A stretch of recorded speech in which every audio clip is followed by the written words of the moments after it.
ओम भूर्भुवः स्वः तत्सवितुर्वरेण्यं भर्गो देवस्य धीमहि ओम भूर्भुवः स्वः तत्सवितुर्वरेण्यं भर्गो देवस्य धीमहि धियो यो नः प्रचोदयात् ओम भूर्भुवः स्वः तत्सवितुर्वरेण्यं भर्गो देवस्य धीमहि धियो यो नः प्रचोदयात् ओम भूर्भुवः स्वः तत्सवितुर्वरेण्यं भर्गो देवस्य धीमहि धियो यो नः प्रचोदयात् ओम भूर्भुवः स्वः तत्सवितुर्वरेण्यं भर्गो देवस्य धीमहि धियो यो नः प्रचोदयात् ओम भूर्भुवः स्वः तत्सवितुर्वरेण्यं भर्गो देवस्य धीमहि धियो यो नः प्रचोदयात् ओम भूर्भुवः स्वः तत्सवितुर्वरेण्यं भर्गो देवस्य धीमहि धियो यो नः प्रचोदयात् ओम भूर्भुवः स्वः तत्सवितुर्वरेण्यं भर्गो देवस्य धीमहि धियो यो नः प्रचोदयात् ओम भूर्भुवः स्वः तत्सवितुर्वरेण्यं भर्गो देवस्य धीमहि धियो यो नः प्रचोदयात् ओम भूर्भुवः स्वः तत्सवितुर्वरेण्यं भर्गो देवस्य धीमहि धियो यो नः प्रचोदयात् ओम भूर्भुवः स्वः तत्सवितुर्वरेण्यं भर्गो देवस्य धीमहि धियो यो नः प्रचोदयात् स्वाहा त्र्यम्बकं जजामहे सुगन्धिं पुष्टिवर्धनम् उर्वारुकमिव बन्धनान् मृत्युर्भक्ष्यमामृतात् ओम त्र्यम्बकं जजामहे सुगन्धिं पुष्टिवर्धनम् उर्वारुकमिव बन्धनान् मृत्युर्भक्ष्यमामृतात् ओम त्र्यम्बकं जजामहे सुगन्धिं पुष्टिवर्धनम् उर्वारुकमिव बन्धनान् मृत्युर्भक्ष्यमामृतात् ओम त्र्यम्बकः पुहं सहजुं होम ओम स्वाहा ओम होम जुं सह ओम भूर्भुवः स्वः ओम त्र्यम्बकं जजामहे सुगन्धिं पुष्टिवर्धनम् उर्वारुकमिव बन्धनान् मृत्युर्भक्ष्यमामृतात् स्वः भुवः भुवः ओम सह जुं होम ओम स्वाहा ओम होम जुं सह ओम भूर्भुवः स्वः ओम त्र्यम्बकं जजामहे सुगन्धिं पुष्टिवर्धनम् उर्वारुकमिव बन्धनान् मृत्युर्भक्ष्यमामृतात् स्वः भुवः भुवः ओम सह जुं होम ओम स्वाहा चामुंडाय विच्चै ओम ऐं ह्रीं क्लीं चामुंडाय विच्चै ओम ऐं ह्रीं क्लीं चामुंडाय विच्चै ओम ऐं ह्रीं क्लीं चामुंडाय विच्चै ओम ऐं ह्रीं क्लीं चामुंडाय विच्चै ओम ऐं ह्रीं क्लीं चामुंडाय विच्चै ओम ऐं ह्रीं क्लीं चामुंडाय विच्चै ओम ऐं ह्रीं क्लीं चामुंडाय विच्चै ओम ऐं ह्रीं चामुंडाय विच्चै ओम ऐं ह्रीं क्लीं चामुंडाय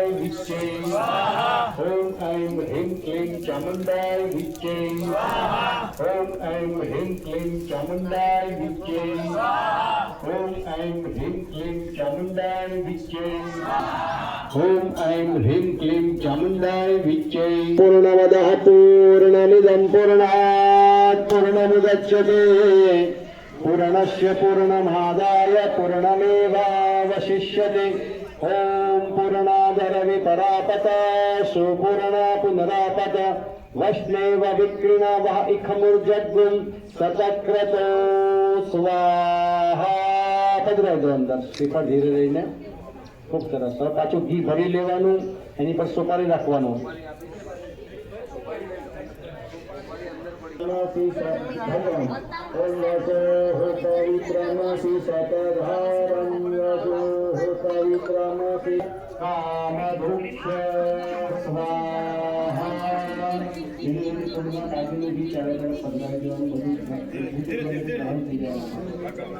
लकुलीश बोलो जय जय लकुलीश लकुलीश आते हैं संस्कृति सिखाते हैं 3.5 अक्षर के शिष्य साथ लाते हैं कर्म ज्ञान भक्ति योग विश्व में फैलाते हैं सनातन संस्कृति पुनरुत्थान कराते हैं संस्कृति के रक्षक देव जय जय लकुलीश संस्कृति के रक्षक देव जय जय लकुलीश जय जय लकुलीश बोलो जय जय लकुलीश।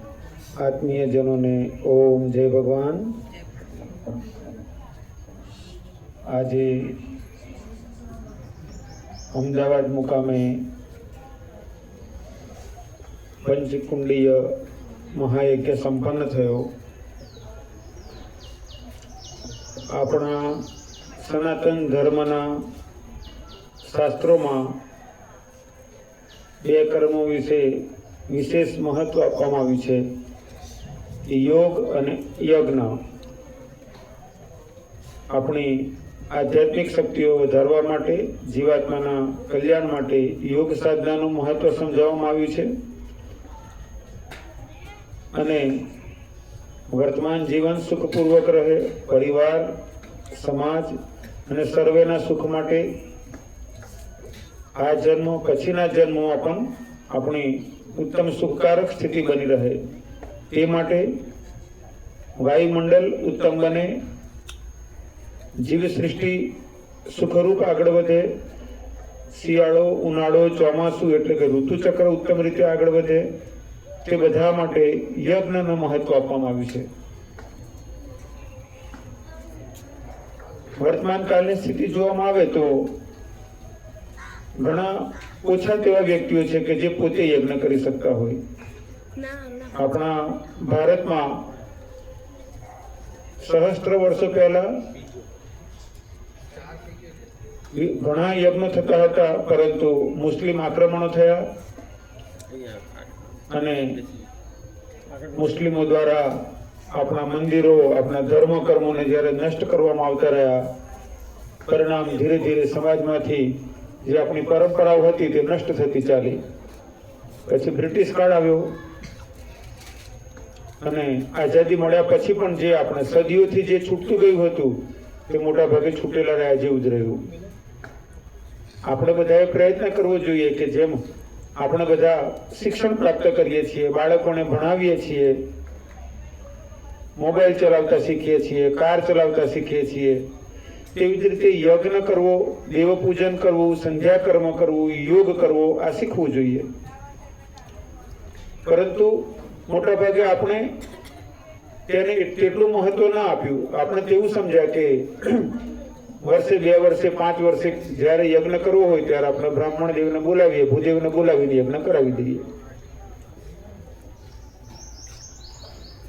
વિશેષ યજ્ઞ માટે આપણે બ્રાહ્મણની જરૂર પડે તે તો બરોબર છે, પરંતુ નિત્ય યજ્ઞ, દૈનિક યજ્ઞ આપણે કરી શકવા જોઈએ. તેવું જ ઘરમાં દેવ પૂજા કરતા હોઈએ, પરંતુ વિધિ વિધાનથી દેવ પૂજન કરી શકવા જોઈએ. આ માટે અમે આયોજન કર્યું કે બધાને યજ્ઞ કરતા શીખવવા. કયા દેવનો યજ્ઞ કરવો, કયા મંત્રથી આહુતિ આપવી તે વ્યક્તિ પોતે નિર્ણય કરી શકે છે. તેની પાસે બધા વિકલ્પો આપણે આપીએ કે આ શાસ્ત્રોમાં કહ્યું છે, પરંતુ વિધિ શીખવી જોઈએ. અમે વડોદરા પાસે કાયવરોહણ તીર્થમાં લકુલિધામ આશ્રમમાં 2012 થી પ્રતિદિન યજ્ઞ કરીએ છીએ. 13-14 વર્ષ જેટલો સમય થયો, દરરોજ ત્યાં યજ્ઞ થતો હોય છે. તે સિવાય દર વર્ષે કોઈ મોટા યજ્ઞોના આયોજન કરતા હોઈએ છીએ. 24 કુંડલી ગાયત્રી યજ્ઞ કે મહારુદ્ર યજ્ઞ કે અતિરુદ્ર યજ્ઞ કે 1 કરોડ નવાર્ણ યજ્ઞ કે તેવા કોઈને કોઈ આયોજનો કરતા હોઈએ છીએ. યજ્ઞ કરવાને કારણે 2 પ્રકારની શક્તિઓ તુરંત નિર્માણ થતી હોય છે, ઇલેક્ટ્રોમેગ્નેટિક એનર્જી અને બાયોકેમિકલ એનર્જી. એટલે કે જીવ રાસાયણિક અને વિદ્યુત ચુંબકીય આ બંને ઉર્જા પેદા થતી હોય છે. એક કેપ્સ્યુલ બનતી હોય છે, શિલ્ડ બનતી હોય છે, કવચ બનતું હોય છે. તમે ઘણું સારું નિર્ણય કર્યો કે તમે યજ્ઞ તમે અહીંયા રાખ્યો સોસાયટીમાં જ. આપણે યજ્ઞ કોઈ પણ સ્થાને રાખી શકીએ, કોઈ પણ સ્થાને યજ્ઞ કરી શકીએ, પરંતુ જો તે પોતાના નિવાસ સ્થાનની આસપાસ અથવા તો જ્યાં આપણે બધા રહીએ છીએ ત્યાં આપણે યજ્ઞનું આયોજન કરીએ તો ત્યાંના વાયુમંડળનું જે એક નાનું સરખું વાદળ નિર્માણ થતું હોય છે, અથવા તો એક કવચ નિર્માણ થતું હોય છે, એક ઉર્જાનો વિશેષ ઘેરો બનતો હોય છે, તે વિસ્તારને વધારે પ્રભાવિત કરતો હોય છે. શાસ્ત્ર પ્રમાણે યજ્ઞ કાર્યમાં જે યજમાન હોય તે વ્યક્તિ સ્વયં આહુતિ આપે અથવા તે ત્યાં હાજર ન પણ હોય અને તેના પ્રતિનિધિ રૂપે કોઈ આહુતિ આપે તો પણ તેના દેવ કર્મનો જે ભાગ છે તેનું ફળ તેને નિશ્ચિત મળતું હોય છે. કારણ કે જ્યારે મંત્રમાં આહુતિ આપવામાં, મંત્ર દ્વારા આહુતિ આપવામાં આવે છે ત્યારે સ્વાહા સાથે તે અગ્નિદેવને અર્પિત કરવામાં આવે છે. અને જ્યારે તે આહુતિ અગ્નિદેવ સ્વીકાર કરે છે, એટલે કે તે અગ્નિમાં આહુતિ તે બળે છે, તેનું જે દેવત્વનો સૂક્ષ્મ ભાગ છે તે દેવતાઓને પ્રાપ્ત થતો હોય છે. યજ્ઞ તે દેવતાઓનું મુખ છે. યજ્ઞ દ્વારા દેવતાઓ તે વિશેષ શક્તિ પ્રાપ્ત કરી અને બલવાન બનતા હોય છે, પુષ્ટ બનતા હોય છે, અને યજ્ઞ કરતાઓને પણ પુષ્ટ બલવાન કરતા હોય છે. તેથી દેવતાઓના આશીર્વાદ માટે અથવા તો દેવતાઓની પુષ્ટતા અને તેમના દ્વારા આપણા કલ્યાણ માટે યજ્ઞનું વિશેષ મહત્વ આદિકાળથી જોવા મળ્યું. તે સાથે જ યજ્ઞમાં આહુતિને કારણે તે વિસ્તારમાં પણ એક વિશેષ સકારાત્મક ઉર્જા, પવિત્ર ઉર્જા, દેવી શક્તિની ઉર્જા ત્યાં કેટલાય સમય માટે સ્થિત થતી હોય છે. અગ્નિમાં જે દ્રવ્ય બળે છે તે દ્રવ્ય મંત્ર સહિત તે દ્રવ્યની આહુતિ આપવામાં આવી છે. જો મંત્ર રહિત હોય તો તે ધૂપ છે, મંત્ર સહિત આપવામાં આહુતિ આવી છે. તેને કારણે તે વિસ્તારની અંદર એક વિશેષ પ્રકારની ઉર્જા નિર્માણ થાય છે. ત્યાં રહેતી વનસ્પતિ, પશુ પક્ષી કે જીવ માત્ર જેને પણ તે ધુમાડો સ્પર્શ કરે છે, દૂર દૂર સુધી કેટલાય કિલોમીટર સુધી જ્યાં સુધી તે ધુમાડો સ્પર્શ કરતો જાય છે, તે દરેક જીવને તે લાભાન્વિત કરનારો બને છે. ચાહે તે મનુષ્ય હોય, ચાહે તે પશુ પક્ષી હોય, સાપ હોય, નોળિયો હોય, કૂતરો હોય કે અદ્રશ્ય જીવ સૃષ્ટિ હોય, તે ધુમાડો જેને સ્પર્શ કરી જેની પાસેથી પસાર થાય છે અથવા તો જેના શ્વાસમાં જાય છે તે બધાના માટે તે લાભકર બની જાય છે.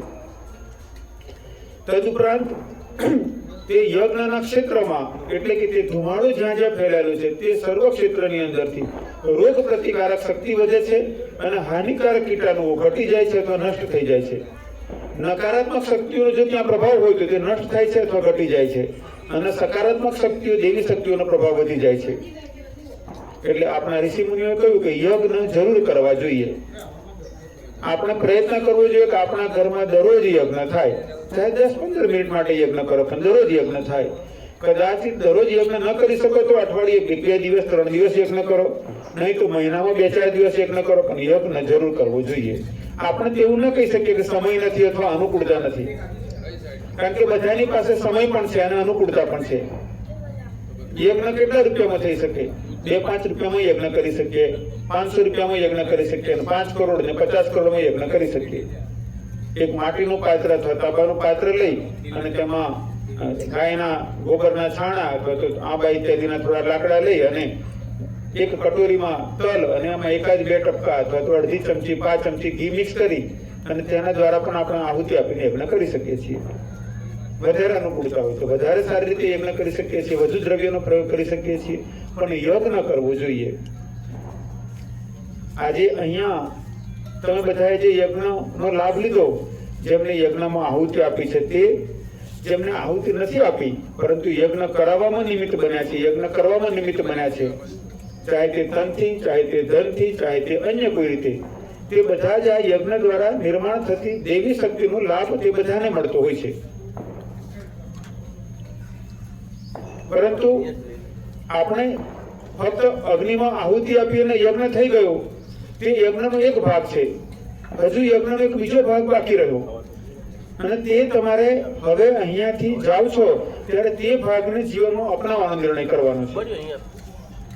ભૂખ્યાને ભોજન કરાવવું તે પણ યજ્ઞ છે, તરસ્યાને પાણી પીવડાવવું તે પણ યજ્ઞ છે, બીમારને દવામાં મદદરૂપ થવું તે પણ યજ્ઞ છે, એક કૂતરાને તમે રોટલી નાખો છો તે પણ યજ્ઞ છે, ગાયને રોટલી ખવડાવો છો તે પણ યજ્ઞ છે, કીડીને લોટ મૂકો છો તે પણ યજ્ઞ છે, મંકોડાઓને ગોળનો ટુકડો મૂકો છો તે પણ યજ્ઞ છે, ગાયને ઘાસ ખવડાવો છો તે પણ યજ્ઞ છે, છોડવાઓને પાણી પીવડાવો છો તે પણ યજ્ઞ છે. કોઈ પણ જીવને કોઈ પણ પ્રકારે મદદ કરો છો તે બધા જ યજ્ઞનો પ્રકાર છે. તો આપણે યાદ રાખીએ, અગ્નિમાં આહુતિ તે પ્રત્યક્ષ યજ્ઞની સાથે જ સેવા કરવી, પરમાર્થનું કામ કરવું, તે યજ્ઞને આપણે જીવનમાં અપનાવીશું. અને તેના નાનામાં નાના કામ ગણાય છે કે દરરોજ કીડીને લોટ નાખવો. કેટલું સહેલું કામ છે અને કોઈને ના પોસાય તેવું નથી. એક વ્યક્તિને જમાડવા માટે દાળ ભાત રોટલી શાક જોઈએ, કીડીને તો થોડો લોટ મૂકી દે તો કેટલીક કીડીઓનું પેટ ભરાઈ જાય. એ મંકોડા દેખાય છે, જરા ગોળનો ટુકડો મૂકી આવો, સહેલામાં સહેલું કામ છે. આપણા ફળિયામાં કૂતરા હોય, આપણે જયારે રોટલી વધી હોય ને મૂકીએ તો અલગ વાત છે, પણ તેમના માટે વધારાની બનાવીએ તો વધુ સારું. ક્યાંય ગયા છીએ, પાણી છે, થોડા મમરા લેતા ગયા, પાણીમાં નાખી દે અને માછલીઓ અથવા તો જળચર માટે તે પોષણ બની ગયું, ઘણું ઉત્તમ છે. છોડવાઓને પાણી પીવડાવીએ. આપણા આંગણાના છોડને તો પાણી પીવડાવીએ, પણ કેટલાક છોડ એવા છે કે એને કોઈ પાણી ના પીવડાવતું હોય તેને પણ પાણી આપીએ, ઘણું ઉત્તમ છે. તેનાથી વધારે ક્યારેક ગોબર લઈ આવીએ અને થોડું મિક્સ કરી અને તે છોડવાની પાસે રેડીએ, તે વધારે ઉત્તમ છે. આવા ઘણાય કામ છે કે તમે તે બધા યજ્ઞો પણ રૂટીન જીવનમાં કરી શકો છો. તેનાથી પણ બીજો એક વિશેષ યજ્ઞ છે, કોઈનું બુરું બોલવું નહીં, કોઈનું બુરું કરવું નહીં, ને કોઈના બુરામાં સાથ આપવો નહીં. આ ઘણો મોટો યજ્ઞ છે કે આપણે આ યજ્ઞ બંને યજ્ઞ કરીએ, અગ્નિમાં આહુતિ આપીએ, સાથે જ પરમાર્થના કામ કરીએ. પણ ત્રીજો ઘણો મોટો યજ્ઞ છે કે હું કોઈનું બુરું બોલીશ નહીં, કોઈનું બુરું કરીશ નહીં, કોઈના બુરામાં સાથ આપીશ નહીં. ઘણી વાર એવું બનતું હોય કે આપણને પલભરમાં ગુસ્સો આવી જાય, આપણે પ્રયત્ન કરીએ કે પોતાના ગુસ્સા ઉપર, ક્રોધ ઉપર કંટ્રોલ રાખવો, તે પણ યજ્ઞ છે. કારણ કે ઘણી વાર એવું બનતું હોય છે કે આપણે ધર્મ કર્મ કરીએ, શાસ્ત્રોનું અધ્યયન કરીએ, ભગવદ્ ગીતા વાંચીએ, રામાયણ વાંચીએ, મહાભારત વાંચીએ. હવે અત્યારે તો યુટ્યુબ અને ટીવી ચેનલો પર મોટા ભાગે શાસ્ત્રો આપણને વાંચવું ઓછું પડે, સીધું સાંભળીને જોઈને જ આપણને સમજ આવી જાય.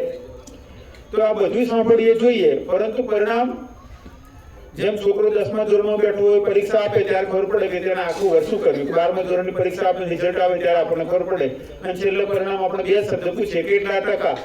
પેલો કે હું ક્રિકેટમાં ટોપ રહ્યો હતો, તે નથી પૂછતો કેટલા ટકા. પેલો છોકરાએ કહ્યું કે મેં છે તો પિકનિકમાં અહીંયા ગયો હતો, નહીં, તે નથી પૂછતો કેટલા ટકા. એટલે કેટલા ટકાના આંકડામાં આપણે આખા વર્ષનું એનું સમજી જઈએ કે એને શું કર્યું, વિશેષ કરીને જે વિષયોમાં ભણ્યો હતો તેમાં. તેવું જ આપણા ધર્મશાસ્ત્રો વાંચવા, વિચારવા, આ બધાનું પરિણામ ક્યાં આવવું જોઈએ? આપણે કેવું બોલીએ છીએ, આપણું સ્વભાવમાં શું પરિવર્તન આવ્યું, આપણો ક્રોધ ઉપર કંટ્રોલ આવ્યો, આપણી બિનજરૂરી વાચાળતા ઉપર કંટ્રોલ આવ્યો, નાની નાની બાબતોમાં અણગમો થઈ જતો તેના પર કંટ્રોલ આવ્યો. ચાલશે, ફાવશે, ભાવશે, આ જીવનના 3 સૂત્રો કાયમ અપનાવવા જોઈએ કે ચાલશે, સુવિધા હોય કે અસુવિધાઓ ચાલશે, થોડી કાંઈક આડું છે ઘરમાં, ફાવશે, અને જે છે તે ભાવશે. સંસાર, મારા પિતાજી પણ એવું સમજાવતા, નાના હોતા ને ક્યારેક જમવામાં એવું લાગે કે આ ખાવું કે નથી ખાવું, એટલે પિતાજી કહેતા ઘણા સંસારમાં એવા વ્યક્તિઓ છે ને જેને ખાવું છે પણ જમવાનું નથી મળતું, તો આપણામાં તે ના આવવું જોઈએ કે આ નથી ભાવતું એ. કારણ કે નથી ભાવતું તે નથી જરૂરત એવું નથી, પણ ભાવતું નથી એટલે નથી ખાવું, તે ક્યાંક આપણી ભૂલ છે. કારણ કે સંસારમાં ઘણા એવા વ્યક્તિ છે જેને ખાવું છે પણ ભાવવું ન ભાવવું અલગ વાત છે, મળતું જ નથી, તે મુશ્કેલી છે. તો આપણે ફાવશે, ચાલશે અને ભાવશે આ જીવનમાં અપનાવવું જોઈએ. અને વાણીમાં સંયમ હોવો જોઈએ, આડું અવડું બોલવું નહીં, સાંભળવામાં સંયમ હોવો જોઈએ, બોલવામાં સંયમ હોવો જોઈએ, વર્તાવમાં સંયમ હોવો જોઈએ. નહીં તો છેલ્લે મૃત્યુની ક્ષણ આવી ગઈ હોય અને છેલ્લે સુધી આપણે ફોફાડા મારતા રહેતા હોય તો ભગવદ્ ગીતાનો 12મો અધ્યાય 12 વર્ષો સુધી વાંચ્યો હોય પણ પ્રતિકૂળતાથી આપણે પરેશાન હોઈએ અને અનુકૂળતાનો મોહ છૂટતો ના હોય. ભગવદ્ ગીતામાં કહ્યું કે અનુકૂળતા અને પ્રતિકૂળતા, સુખ અને દુઃખ, આ બધામાં સમરેવું. ભગવદ્ ગીતાના 12મો અધ્યાય દરરોજ વાંચવો જોઈએ, અને તેમાં પણ વિશેષ 13મા શ્લોકથી 20મો શ્લોક દરરોજ વાંચવો જોઈએ, અને તેને અરીસો સમજી લેવાનો કે જેમ અરીસામાં આપણો ચહેરો જોઈએ અને ઠીકઠાક કરતા હોઈએ તે ભગવદ્ ગીતાના 12મા અધ્યાયનો 13માથી 20મા શ્લોકને એક અરીસો સમજી અને તેમાં પોતાના સ્વભાવને જોવો જોઈએ કે હું ક્યાં છું. નહીં તો ઘણી વાર એવું બને કે આપણે 12મો અધ્યાય 12 વર્ષથી વાંચતા હોય અને ફૂફાડા ખતમ થયા ન હોય, આપણે પોતે પરેશાન અને પછી પરિવારને પરેશાન કરીએ, પડોશીઓને પરેશાન કરીએ, પછી બીજાઓને પરેશાન કરીએ. તો પ્રયત્ન કરીએ, હા જ્યાં ખોટું હોય, કહેવા યોગ્ય હોય કહેવું જોઈએ, પરંતુ શું કહ્યું છે ઉપનિષદોમાં? સત્યમ બ્રુયાત પ્રિયમ બ્રુયાત, સાચું બોલો પરંતુ પ્રિય રીતે બોલો. તો આ પણ યજ્ઞ છે, આપણે બધાએ પ્રયત્ન કરવાનો છે. આપણા બધાની સ્થિતિ શું છે તેની વાત સમજાવતા પહેલા મારા ગુરુદેવ ભગવાન લઘુલિશજી વિશે ટૂંકમાં 1-2 મિનિટમાં કહું છું. જેમ ભગવાન વિષ્ણુના અવતાર છે રામ અને કૃષ્ણ વગેરે, તેવી જ રીતે ભગવાન શિવના અવતારોનું શિવ પુરાણમાં વર્ણન છે. અત્યારે વૈવસ્વત મન્વંતર ચાલી રહ્યું છે. વૈવસ્વત મન્વંતરમાં પ્રત્યેક મન્વંતરમાં 71 ચતુર્યુગી હોય. આ વૈવસ્વત મન્વંતરની 71 ચતુર્યુગી પૈકી 27 ચતુર્યુગી પૂર્ણ થઈ છે. 28મી ચતુર્યુગીનો સતયુગ, ત્રેતા અને દ્વાપર પૂરો થયો, કળિયુગ ચાલી રહ્યો છે. કળિયુગના પણ 5126 વર્ષ જેવો સમય થયો છે. ભગવાન શિવે આ વૈવસ્વત મન્વંતરના પ્રત્યેક દ્વાપરયુગ અને કળિયુગના સંધિકાળમાં અવતાર લીધો. આ 28મો અવતાર તેમણે મનુષ્યની કાયામાં પ્રવેશ કર્યો. કાયામાં શિવજીએ અવરોહણ કર્યું. તે નગર કાયાવરોહણ નામથી ઓળખાયું, કે વડોદરાથી લગભગ 30-35 કિલોમીટરના અંતરે આવેલું છે. અને તેમણે એક હાથમાં લકુટ એટલે કે દંડ ધારણ કર્યો, ધર્મદંડ, કે હું પ્રત્યેક જીવને તેના કર્મનું ફળ આપું છું. આ લકુટ ધારણ કરેલા શિવજી લકુલજી કહેવાયા. તેમને લગભગ 5000 વર્ષ પહેલા જ્યારે પૃથ્વી પર આવ્યા ત્યારે સ્થિત થઈ અને 4 શિષ્યોને દીક્ષા આપી હતી. ગર્ગ, કુશિક, મિત્ર, કારુષ્ય 4 દિશાઓ મોકલી અને સનાતન ધર્મ યોગ વિદ્યાનો પ્રસાર કરાવ્યો હતો. તે પછી તે સશરીર તે શિવલિંગમાં સમાઈ ગયા હતા. તે વિશ્વામિત્ર મુનિ દ્વારા શિવલિંગ અત્યારે પણ ત્યાં છે અને તેમાં 16 વર્ષની યુવાન વિરાજમાન હોય તેવી મૂર્તિ છે. સરદાર વલ્લભભાઈ પટેલની ઈચ્છા હતી કે શિવલિંગ સોમનાથના નવા મંદિરમાં જે આઝાદી પછી બનાવ્યું તેમાં સ્થાપિત કરવું, પરંતુ જ્યારે તેમને કમિટી ગામમાં મોકલી તો ગામજનોએ કહ્યું કે અમે હા કે ના કહી શકીએ. એક નિર્ણય કરવામાં આવ્યો, ચિઠ્ઠી ઉછાળવી, હા આવે તો લઈ જઈને સોમનાથના મંદિરમાં તે શિવલિંગ સ્થાપિત કરી સોમનાથ મહાદેવ નામે પૂજા કરવી, ના આવે તો ત્યાં રહેવા દેવું, સોમનાથમાં નવું શિવલિંગ નિર્માણ કરવું. ચિઠ્ઠી ઉછાળતા ના આવી. 1 વાર, 2 વાર, 3 વાર, કેટલી વાર પ્રયત્ન કર્યો, પ્રત્યેક વાર ચિઠ્ઠીમાં ના જ આવતું રહ્યું. પછી બધાએ સમજી ગયા કે આ શિવલિંગ અહીંયા જ રહેશે. તેવું ત્યાં શિવલિંગ છે. એ ભગવાન લકુલજીના અમે શિષ્ય છીએ. તેમણે 1913માં ફરી પરંપરા શરૂ કરી. પહેલા ગુરુ પ્રણવાનંદજી, પછી કૃપાલુ મુનિ, પછી રાજર્ષિ મુનિ, તેમ ક્રમશઃ ગુરુએ સનાતન સંસ્કૃતિ પ્રસારનું કાર્ય કર્યું, યોગ વિદ્યાનો પ્રસાર કર્યો. હું પણ તે માટે પ્રયત્ન કરી રહ્યો છું. તો ભગવાને જે સમજાવ્યું તેમાં તેમણે મુખ્ય 3 વાત કહી કે આપણે 3 વાતોનું જીવનનું પાલન કરવું જોઈએ. નૈતિકતા એટલે હું નીતિથી જીવન જીવીશ. સાત્વિકતા એટલે હું પવિત્ર જીવન જીવીશ. અને આધ્યાત્મિકતા એટલે મારા જીવાત્માના કલ્યાણ કરવા માટે હું આધ્યાત્મિક જીવન જીવીશ. એટલે નીતિથી જીવવું, પવિત્ર સાત્વિક જીવવું અને આધ્યાત્મિક જીવવું, આ 3 આપણી સંસ્કૃતિના આધારસ્તંભ છે. પરંતુ ઘણી વાર એવું બનતું હોય છે, આપણે ધર્મ અધ્યાત્મનું કામ કરતા હોય પણ કહેવાય છે કાતરની ચોરી કરી, સોયનું દાન કરી, ઊંટ ઉપર બેસી જુએ ક્યારે આવે વિમાન. આવી આપણે ગુજરાતીમાં કહેવત છે, કાતરની ચોરી કરી, સોયનું દાન કર્યું, ઊંટ ઉપર બેસી જુએ સ્વર્ગમાંથી ક્યારે લેવા વિમાન આવશે.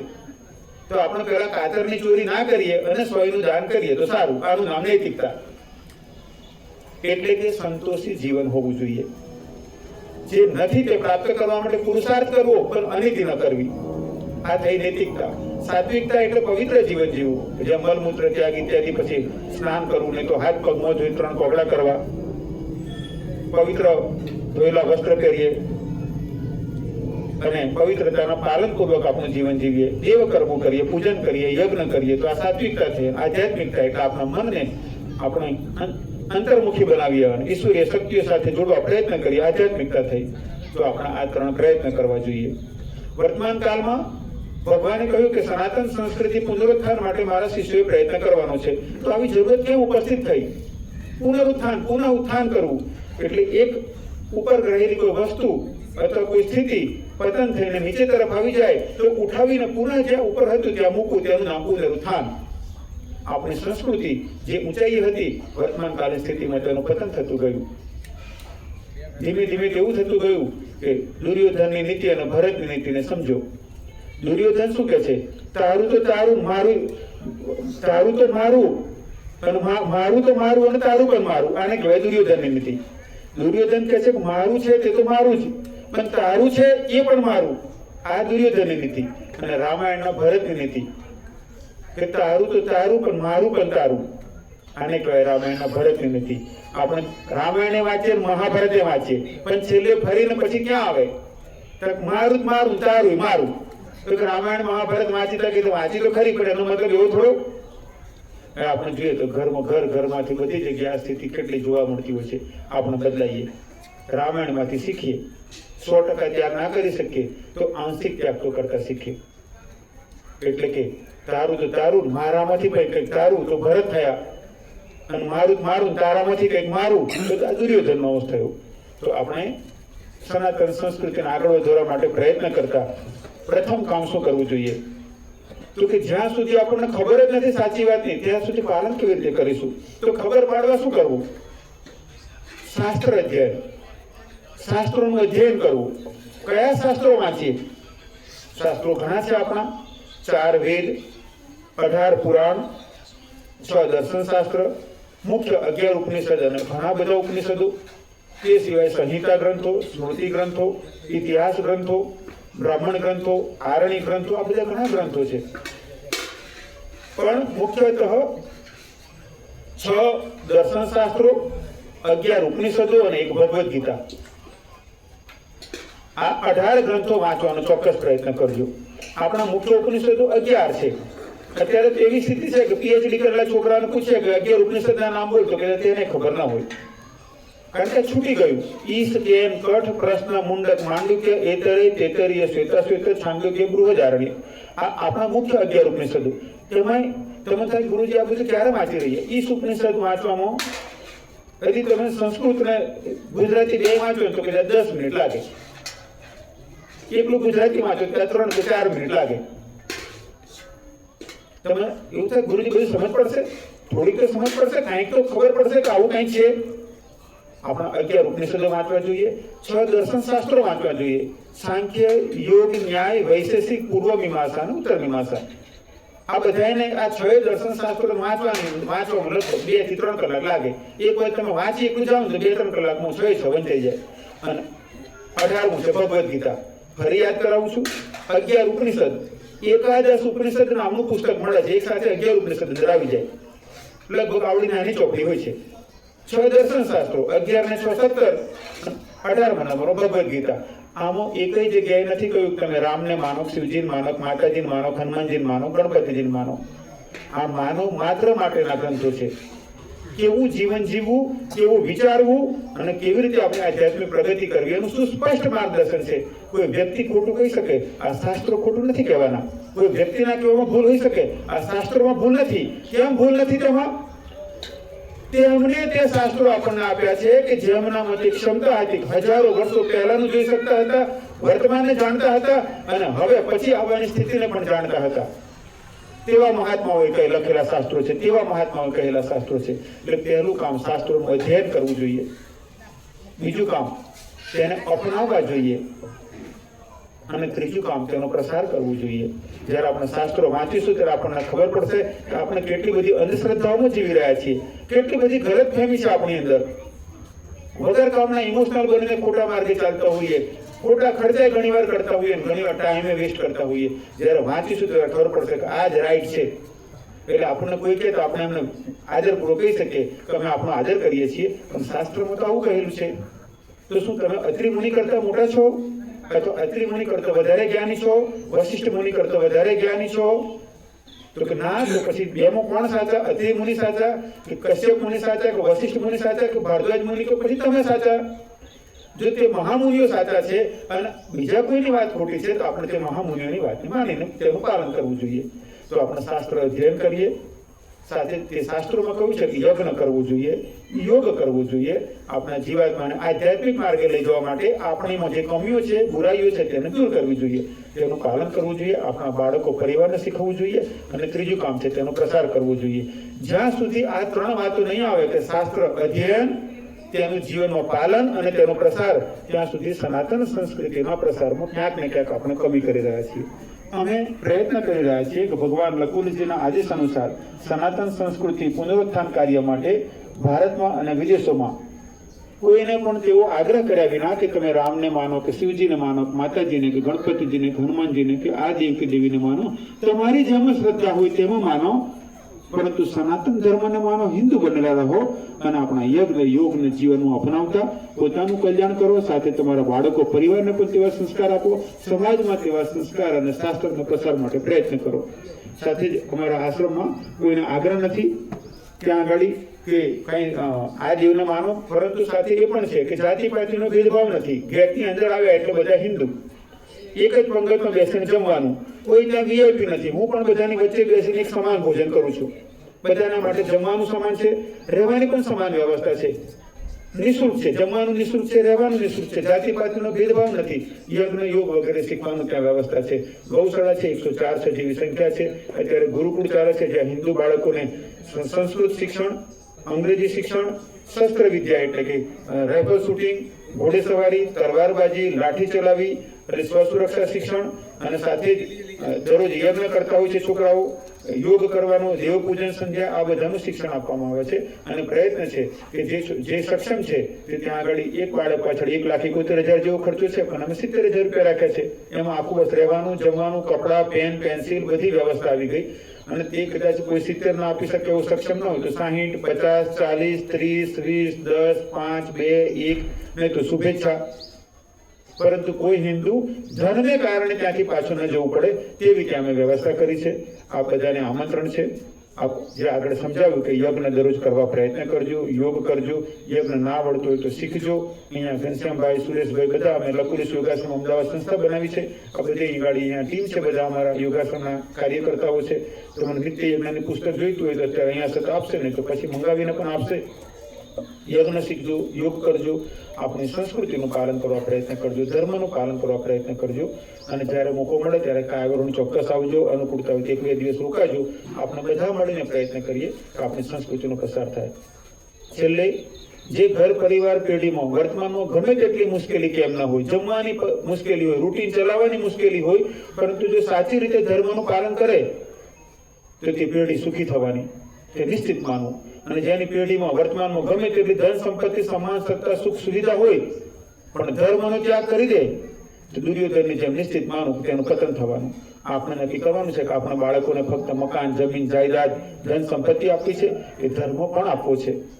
હોવું તો તે જોઈશે કે ધર્મ આપવો છે અને સાથે ધન પણ આપવું છે, સુવિધા પણ આપવી છે, પણ ધર્મ આપવો છે અને જોડે બીજું બધું આપવું છે તેવું હોવું જોઈએ. સાથે અંતમાં આપણે બધાએ વટે માર્ગો છીએ, ક્યારેક તો જવાના છીએ. ગમે તેટલી ધન સંપત્તિ, સત્તા હશે પણ ક્યારેક તો જવાના છીએ. તો પ્રયત્ન કરીએ કે જ્યારે મૃત્યુ આવીને લઈ જાય તે પહેલા આપણા જીવનનું કેટલોક સમય એ ધર્મના પાલન સાથે ધર્મના પ્રસાર માટે પણ હોય. આપણે જુઓ વિદેશોમાંથી કેટલાય વ્યક્તિઓ આવી અને આપણા દેશમાં કેટલાયને ધર્મ પરિવર્તન કરાવતા હોય અને આપણે આપણા ઘરમાંથી સમય કાઢી અને બહાર નીકળવામાં પણ આળસ કરતા હોઈએ. આ જો આ જયેશભાઈ મીરાબેન આવેલા છે, રણજીતસિંહ ભાવનાબેન આવેલા છે, જયેશભાઈ મીરાબેન વડોદરાથી આવ્યા છે, રણજીતસિંહ નરોડાથી આવ્યા છે. એવા આ બધા આપણે સુરેશભાઈ, ઘનશ્યામભાઈ, એ પણ બધે તપનભાઈ ને સિદ્ધાર્થભાઈ ને જે બધા અહીંયા છે, તો બધી ટીમ અહીંયા એ પણ સેવામાં જોડાતી હોય છે. આપણે પ્રયત્ન કરીએ કે આપણને જ્યારે આપણી ટિકિટ પૂરી થઈ જાય અને આકસ્મિક લઈ જાય ત્યારે આપણે કહીએ કે મારી પાસે સમય હતો પરંતુ હું તો પરિવારમાં સમય જ મારું ક્યાંય જતો રહ્યું, તેવું ન બને. પરંતુ સમય ફાળવવો પડતો હોય છે. ઉત્તમ વાત તો તે છે કે આપણે આપણા બાળકો જવાબદારી સોંપીને વાનપ્રસ્થી બની જઈએ, આશ્રમો ચાલે જઈએ અને પોતાનો પૂર્ણ સમય સાધના અને સેવા માટે ફાળવીએ. પણ તેમ ન કરીએ તો થોડો સમય તો ચોક્કસ આપીએ. તમે બધાને આમંત્રણ છે, આપ બધા આવજો. આપણે સાથે મળીને આપણી સંસ્કૃતિ માટે પ્રયત્ન કરીશું. આપણે પ્રયત્ન કરીશું કે વડોદરામાં, અમદાવાદમાં, સુરતમાં અને બીજા બધા વિસ્તારોમાં જ્યાં જ્યાં આપણી ઓળખાણો છે ત્યાં આવા યજ્ઞના આયોજનો થાય. ત્યાં આગળ બધાને યોગ શીખવીએ, દેવ પૂજન શીખવીએ. બધાને પ્રયત્ન કરીએ કે બધા ભગવદ્ ગીતાનો પાઠ કરે, ભગવદ્ ગીતા વાંચતા થાય, શાસ્ત્રો વાંચતા થાય અને પરમાર્થના કાર્યો થાય. અંતમાં અહીંયા આ યજ્ઞ કાર્યમાં જેમને આયોજન કર્યું છે તે બધા આત્મીયજનો, પ્રત્યક્ષ પરોક્ષ રૂપે જે સહયોગી બન્યા છે તે બધા, જેમને અહીંયા યજ્ઞમાં આહુતિ આપવા માટે પોતાનો ધર્મનો લાભ લીધો છે તે બધાને, અને સર્વેને, આપ સર્વેને ભગવાનના આશીર્વાદ પ્રાપ્ત થાય. ભગવાનને પ્રાર્થના કે આપ સર્વેને તેવી મતિ આપે, શક્તિ આપે, પરિસ્થિતિ આપે, જેથી આપ ઉત્તમ રીતે ધર્મ માર્ગે આગળ વધો, પોતાનું કલ્યાણ કરો, સ્વ કલ્યાણ સાથે સર્વ કલ્યાણમાં સહયોગી બનો, સહભાગી બનો. ઓમ ઓમ સર્વેનું મંગલ હો, સર્વેનું મંગલ હો, સર્વેનું મંગલ હો. ઓમ જય ભગવાન.